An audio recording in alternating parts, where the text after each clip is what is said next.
Ozbiljna kritička historiografija govori da su, znači, običan narod je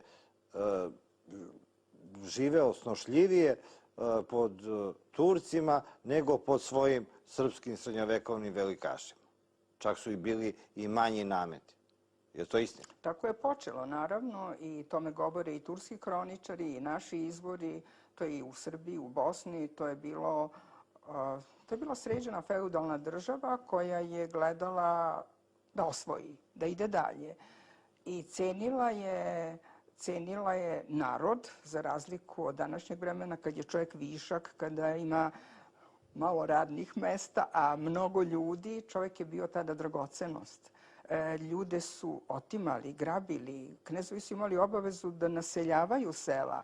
Turci su privlačili raju privilegijama, smanjenjem poreza i idući prema severu, odnosno severozapadu, oni su recimo davali poseban status, tako da je narod, Srbi su recimo posebno išli za njima. Čak su Srbi dočekali Tursku kao oslobođenje, običan narod, od svojih velikaša. Tako je, da, bilo je, kao što su i recimo i u Španiji dočekali Arape kao oslobođenje od Gota. Turci, odnosno muslimani, su sačuvali Srbe u periodu od 500 godina. Da Turci ovde nisu bili 500 godina, danas ne bi bilo Srba.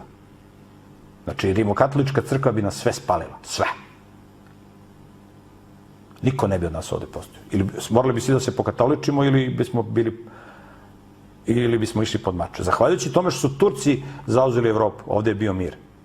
5 vekova. Jedno što su Srbi držali ustanke protiv Turaka, mesto da su radili diplomatski.